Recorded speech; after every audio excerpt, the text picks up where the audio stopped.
Buenos días, bienvenidos de nuevo a un coloquio de la serie del BQM, del Buen Quehacer del Médico, del Consejo General de Colegios de Médicos, en este ámbito, en este entorno que es el de la Real Academia de Medicina de Cataluña. Hoy el tema del cual vamos a hablar es sobre el profesionalismo médico y para ello contamos con la presencia del doctor Boi Ruiz y haré una semblanza muy rápida desde el punto de vista de su currículum. Él es médico, es doctor en medicina por la Universidad de Barcelona. Fue en su momento consejero de salud de la Generalitat de Cataluña en momentos difíciles o críticos y actualmente es profesor de la Universidad Internacional de Cataluña. Bienvenido, gracias por acudir a esta cita y vamos a hablar del tema de profesionalismo médico. Es un tema evidentemente emergente actualmente, aunque quizá no es tan emergente porque viene de la época de Hipócrates, ya hablaba de profesionalismo, pero sin duda alguna en el campo de la educación médica es un tema que ha surgido y que se discute mucho sobre él. La primera pregunta que te haría sería, hoy sabemos que ha habido una explosión enorme de conocimientos, ha habido un desarrollo tecnológico tremendo, los médicos utilizan ese tipo de tecnología y lo que quería preguntarte en primer lugar, si todos estos aspectos técnicos han afectado al profesionalismo de los valores, al profesionalismo social. Bien, en primer lugar, muchas gracias por la deferencia de considerar que mi opinión puede ser útil para aquellos que la vayan a oír.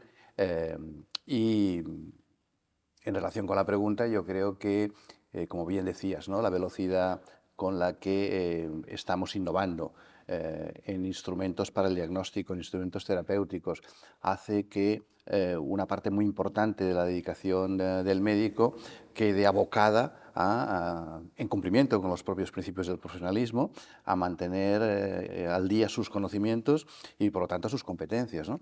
Y eso significa, además, en muchos casos, pues, ir entrenando nuevas habilidades, ¿no? Y eso, evidentemente, pesa mucho sobre el otro aspecto, ¿no? Y creo que de una manera inconsciente podemos estar yendo hacia un camino en el que se pueda pensar que ese principio se puede llegar a abandonar, el principio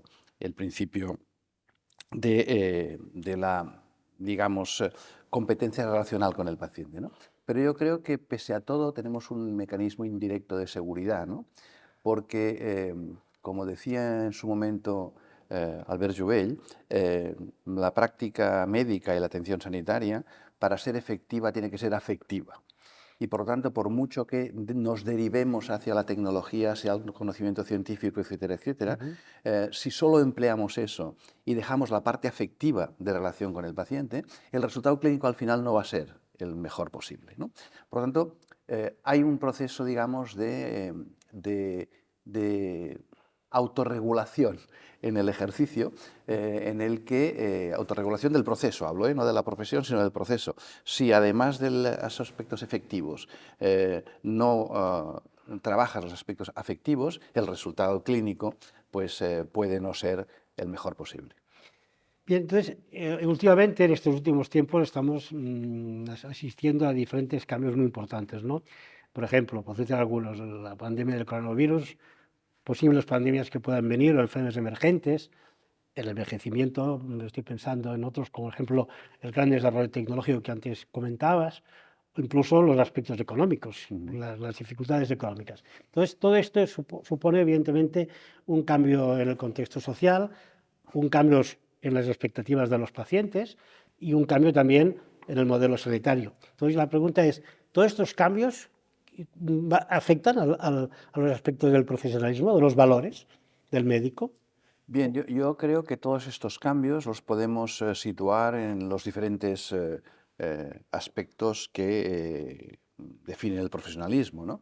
Yo creo que hay unas circunstancias que nos han demostrado que cuando decíamos o decimos que tenemos un sistema sanitario excelente, de los mejores del mundo, nos estamos refiriendo a la alta especialización. Yo recuerdo en mi época de responsabilidad pública que cuando salía a explicar que en una rueda de prensa de que teníamos los mejores resultados en supervivencia del infarto de miocardio en Cataluña y en el conjunto de España, pues decía que tenía una buena noticia, que era esa, y una mala noticia, que cada vez teníamos más infartos. Y por lo tanto, en algo vamos cojos. Exactamente me ocurría lo mismo cuando explicaba lo buenos que éramos trasplantando, ¿no? Mire, no hay ningún problema, todos los ciudadanos de este país cuando necesitan un órgano lo han tenido en tiempo y forma. Buena noticia. ¿Cuál es la mala noticia? Que cada vez tenemos que trasplantar más, ¿no? Por lo tanto, nos hemos dado cuenta de que seguramente hay un aspecto de la atención sanitaria, que es ese cambio de paradigma que se ha producido en el que la demanda prevalente es atender a las personas que no hemos conseguido curar. Los médicos curamos pocas cosas, curamos algunas cosas, pero pocas. Lo que hemos conseguido con los avances científicos es que muchas enfermedades ya no son tan lesivas para nuestra esperanza de vida y las hemos cronificado, decimos, ¿no? Y por lo tanto tenemos un patrón de demanda que más que atender a la enfermedad, estamos cuidando de la enfermedad de la persona. Y por lo tanto todo eso es lo que se come el gran volumen de demanda y sobre ese trabajamos poco desde el punto de vista de evidencias de buenos resultados. También tenemos un sistema organizativo que no se creó para atender ese nuevo paradigma de la demanda. Y por lo tanto todo eso si analizamos cada uno de los puntos en los que el profesionalismo se basa, pues claro, la adquisición de competencias va muy ligada a la disponibilidad de tiempo para adquirir competencias. Claro, no se trata solo de mantener las competencias que uno tiene. Si uno tiene una presión asistencial muy importante y tiene que dedicarse un porcentaje prácticamente total de su dedicación profesional a la asistencia y tiene poco tiempo para cultivar los otros aspectos, pues ahí tenemos un pequeño problema. Un pequeño problema que también hemos podido demostrar que en cierto modo un valor del profesionalismo se ha mantenido pese a no tener esa capacidad operativa, ¿no? El principio de mantener nuestra competencia y el compromiso social de la profesión hace que uno se forme fuera de las horas en que tendría que dedicarse a formarse, sino que como está absolutamente absorbido por la dedicación asistencial, pues fuera de su dedicación asistencial, buscando el tiempo personal y el tiempo a veces a compartir con la familia, pues ese valor del profesionalismo, del compromiso social, se sigue manteniendo. Cada vez es más difícil que el conjunto de realidades que te envuelven, digamos, te estimulen a mantener ese compromiso social, ¿no? Pero yo creo que ese compromiso social se sigue manteniendo. Si no, no hubiéramos respondido a la pandemia como hemos respondido y como hemos respondido también en la alta especialización, ¿no? Pero creo que cualquier cosa que tengamos que hacer para reformar la manera de responder a la demanda de las personas, de cómo responder con un contrato social adecuado a esa demanda de las personas, esa nueva demanda no solo, insisto, de la alta especialización, sino la demanda ordinaria a la que tenemos que responder de esas enfermedades que no curamos, pero que conseguimos que no sean letales. Todo eso tiene que basarse en los principios del profesionalismo. Y aquel que tenga que plantearse las decisiones políticas, las reformas administrativas, etcétera, etcétera, si lo hace teniendo como referentes esos valores, ese decálogo y esos puntos fuertes que tiene el decálogo, yo creo que si lo hace, podemos asegurar que lo que se haga será exitoso. Si se hace de espaldas o no teniendo en cuenta, ya no digo de espaldas de manera proactiva, sino no teniendo en cuenta esos valores, pues puede ser más difícil. Y además, bueno, creo que son suficientemente perennes esos valores. Decíamos, ¿no? Antes hablábamos de los principios hipocráticos que han ido derivándose hacia el concepto del profesionalismo, incluso extendido a otras profesiones, ¿no? Que es lo que nos diferencia de un oficio, ¿no? Yo creo que si han sido perennes esos valores, más razón aún para que los adaptemos a la realidad en la que estamos viviendo. Y ya que comentabas esto, con respecto a que estos cambios que se han producido y que se están produciendo continuamente y que obligan a la fuerza a que también cambie, ¿no?, la formación de nuestros profesionales, desde el grado hasta la formación especializada y al continuo. Entonces, la pregunta sería, ¿qué papel tiene la educación médica en todo su conjunto sobre la adquisición de los valores profesionales en nuestros futuros médicos y también en los médicos que están haciendo ya la especialidad, ¿no? O sea, Ujú. ¿qué puede hacer la educación médica en este sentido? Claro, en la educación de grado tenemos que tener presente que eso que decíamos al principio, si el compromiso hacia lo técnico ha ido Claro. perdiendo el compromiso hacia lo humano, ¿no? Y como el grado, la formación de grado tiene unos programas muy exigentes desde el punto de vista técnico, con los que después responder a una evaluación que se debe hacer para si puedes acceder a una plaza especialista o no, y en esa evaluación esos aspectos, digamos, más de competencias relacionales, de competencias transversales no se tienen presentes, pues tenemos en la educación médica inicial, en el grado, seguramente que revisar algunas cosas, ¿no? Después, cuando en realidad te introduces en el ejercicio profesional, que es cuando obtienes una plaza de residente y empiezas tu formación, también todavía pesa excesivamente los aspectos técnicos, ¿no? Que son lo más valorado por la persona, pero la persona atendida, pero la persona atendida valora en primer lugar cuando tú le preguntas, este médico o esta médico, ¿qué opinas de él? Antes te hablará del médico o de la médico como persona que no como técnico. ¿Mm? Te dirá, ha estado siempre preocupada por mí o preocupado por mí, y después te dirá, y además me operó fantásticamente bien, o me hizo un fantástico diagnóstico y me hizo un tratamiento que me fue perfecto. Pero recordemos que en la mayoría de los casos, cuando a alguien se le pregunta por un médico o por una médico, primero te hablan de la persona y después de su capacidad técnica, ¿no? Y por tanto yo creo que esos son aspectos que no se perderán, ¿no? Pero que, aunque no se pierdan como valores, se pueden perder como práctica de valores, ¿no? Y creo que en la formación de posgrado, pues al final uno aprende de lo que ve. ¿Eh? Y por lo tanto, creo que introducir esas competencias, digamos, transversales, que son útiles para los valores. Una competencia transversal que es la comunicación, antes que el fonendo y que las manos está la palabra. Sí, sí, está claro. Antes de auscultar a alguien o tocarlo, hablas, ¿no? Te comunicas con él, ¿no?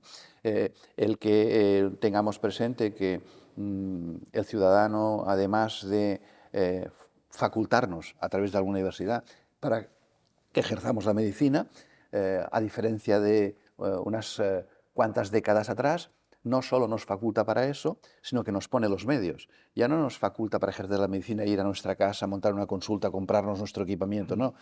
Usted ejercerá la medicina porque yo le faculto, pero además le doy los medios. Y por lo tanto, como el ciudadano contribuyente nos da los medios, de alguna manera tenemos que utilizarlos lo mejor posible, ¿no? Y la tercera es que trabajamos en equipo.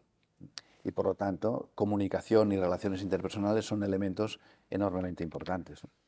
A ver, volviendo, o sea, el sistema de de la educación médica, está claro que tú vas a una universidad, a una facultad, y en su misión, en sus objetivos, todos los valores profesionales están contemplados, por todos. Dios. Pero a la hora de la verdad eso no ocurre, ¿no? ¿Cuál podría ser el mejor sistema de aprendizaje para introducirlo, para que los estudiantes aprendieran realmente estos valores, y no solamente el estudiante de grado, sino también el especialista, ¿no?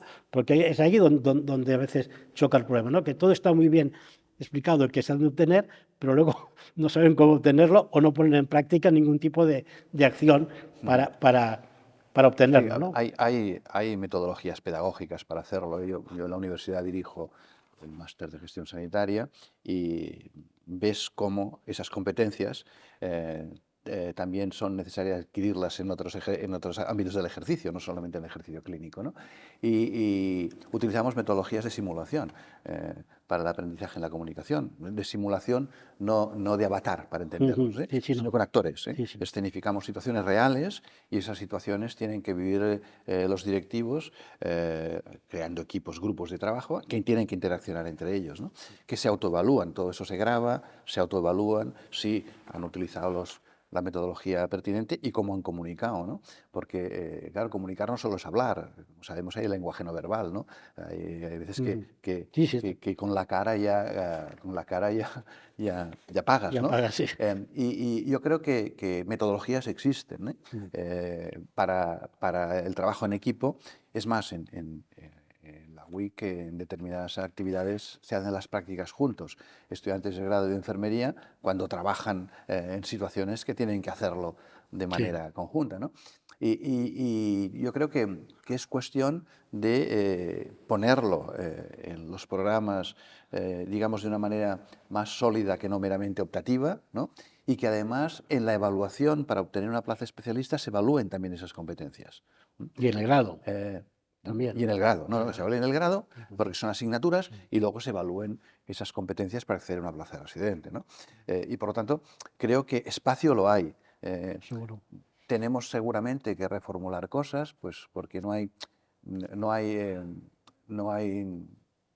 normas o reglas o leyes que 100 años duren, sino que en todo caso las leyes se han hechas para, en un momento determinado para solucionar un problema de aquel momento y para que ese problema en el futuro no se vuelva a plantear. Eso fue la ley Mir en el año 80. Había una cierta anarquía en la manera de acceder a los títulos especialistas. Se reguló, pero estamos hablando de los años 80. Sí, sí. Hace 42 años Correcto. que prácticamente no se ha movido la ley Mir. Entre la discusión si hay que evaluar o no hay que evaluar y entre los contenidos de la formación, estamos ahí, ¿no? Y nos encontramos con un sistema muy curioso, ¿no? Que no nos hemos dado cuenta de que para ejercer la medicina en el sistema público de este país tienes que tener un título especialista de algo. En cambio, para ejercer la medicina con carácter privado, tú puedes hacer la medicina general al día siguiente de graduarte, en cambio no puedes ejercer la medicina general en el sistema público porque requiere un título de especialista, ¿no? Que no quiero decir que los títulos de especialista que tenemos, evidentemente, no sean imprescindibles, ¿no? Pero que algún espacio para el médico general tiene que haber, y más en los tiempos en que va a venir, ¿no? Hay países próximos que cuando uno acaba el grado, pues no puede acceder a una plaza de formación de especialista hasta que no ha ejercido un par de años la medicina general, ¿no? Eso le llamábamos antes, si recuerdas, médico interno, Médico interno, sí. que seguimos llamando MIR, pero la I no existe. No sé. Y Médico por lo tanto, residente. es médico residente. Sí, sí. Pero seguimos llamándole MIR por la derivada del origen, ¿no?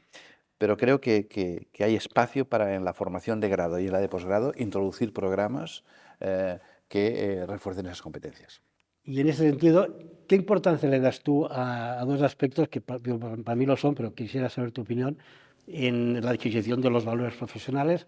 De una parte, el role model, el modelaje, y por otro lado, el currículum que llaman oculto, ¿no? Lo que subyace y que no se ve, pero que existe. Bien, yo creo que el currículum oculto es enormemente importante, que es el no académico, ¿no? Yo creo que hay el currículum que es tangible desde el punto de vista de su acreditación y el que no es tangible desde la acreditación, pero sí que es tangible desde la percepción del paciente, desde la percepción incluso desde la percepción de la organización, ¿no?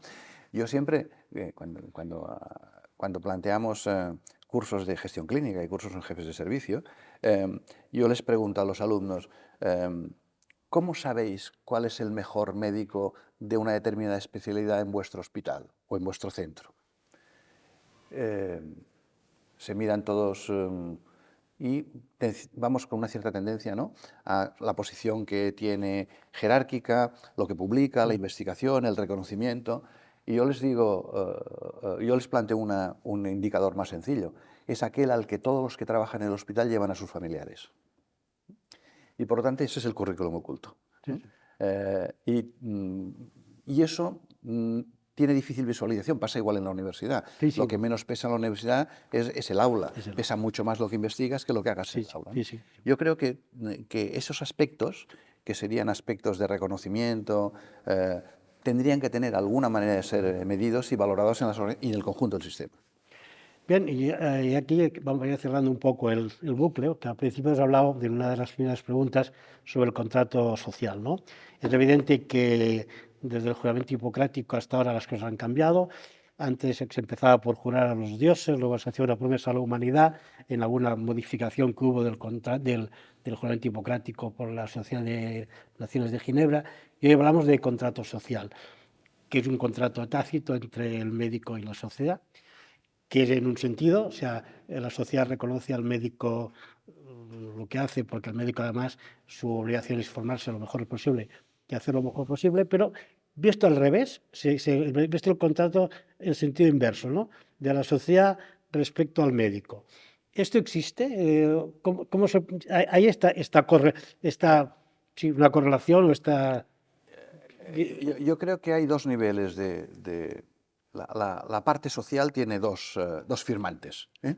Tiene la sociedad como tal, las personas, que han demostrado pues, de una manera muy clara el apoyo que han dado a todos los profesionales sanitarios cuando hemos tenido una crisis determinada, y otro es el otro firmante, que es el representante de los ciudadanos, a los que los ciudadanos apoderan para que esa parte del contrato sea realizada, ¿no?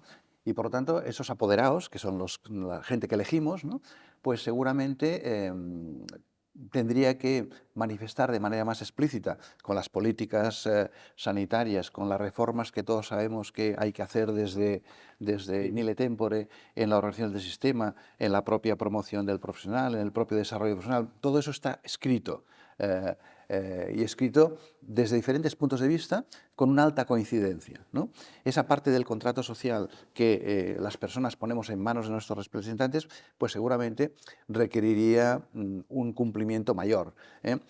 Todos somos conscientes, y los aquí presentes creo que hemos participado en algún que otro estudio, de lo que pasaría si no arreglábamos el tema de formación en la universidad con la pirámide poblacional de médicos que teníamos, ¿no? Lo hemos advertido. Pero claro, resulta que la universidad, cuando forma médicos o forma profesionales sanitarios, no se debe a las necesidades de la sociedad, se debe a las necesidades de la propia universidad y sus disponibilidades presupuestarias. Pero si el empleador máximo de alguien que hay que facultar, porque tú no puedes hacer de médico si no te has graduado en medicina. Tú puedes dirigir una empresa sin haber sido graduado en ADE, puedes tener otra graduación, pero el requisito que faculta, en nuestro caso, ejercer una profesión es el que es. Y por tanto, a sabiendas de eso, pues seguramente la otra parte del contrato social...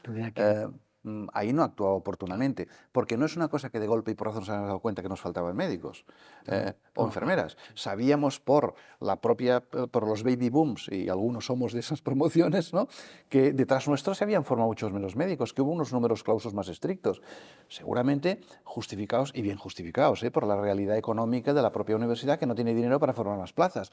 Pero seguramente aquellos que representan a la sociedad en esa firma del contrato social, en ese aspecto, pues ha habido un cierto abandono, ¿no? Y no es un tema de color, ha habido un abandono de los representantes en general de ese problema avisado con suficiente tiempo. Y otros aspectos también de ese tipo podemos encontrar, ¿no? Solo es posible progresar como profesional de manera jerárquica, y en la categoría profesional tiene que ir ligada todavía a un cargo de responsabilidad. Bien, hay muchas cosas que seguramente aquellos apoderados por los ciudadanos para resolver el contrato social, pues seguramente no lo han cumplido suficientemente bien, ¿no? Y siempre se está a tiempo. Sí, que la correspondencia es más por parte de la sociedad que no por parte de los apoderados. De la sociedad. Por lo tanto, tenemos ahí seguramente esa disfunción, ¿no? Bien, pues yo casi no tengo preguntas. Yo nada más preguntarte o pedirte que si quieres comentar alguna cosa más o alguna cosa que te has dejado en el tintero. O que bien, yo reafirmar lo que decíamos, los valores del profesionalismo son vigentes, la competencia profesional como elemento clave, añadiendo la competencia profesional, la competencia relacional, el modelo afectivo efectivo. La autonomía profesional es un elemento absolutamente irrenunciable. Y en tercer lugar, tengamos en cuenta que el paciente del siglo XXI no es el paciente del siglo XX ni del siglo XIX. Por lo tanto, el paciente, en nuestra relación con el paciente, no solamente tenemos que explicarle y darle seguridad en las propuestas que le hacemos, sino una de las funciones que también tenemos es hacer que la información que tiene el paciente la transforme en conocimiento. Tenemos a los pacientes muy informados, pero tener información no quiere decir tener conocimiento. ¿Y quién es el que le puede procesar esa información al paciente? El profesional. Y eso formaría parte del aspecto empoderamiento órbita afectiva del paciente, Sí, ¿no? Pero yo creo que los tres grandes principios, el compromiso con la competencia profesional, la autonomía profesional y la autonomía del paciente, creo que son valores muy claros y que tienen que visualizarse en todo aquello que se hace. Bien, con esto acabamos. Muchas gracias, Boy, por este tiempo que Muchas nos has gracias a prestado vosotros. para estos coloquios y que Y espero que sean útiles cuando la gente lo visualice. Gracias. muchas gracias a todos los que nos hayan podido escuchar y hayan tenido la paciencia de aguantar estos minutos.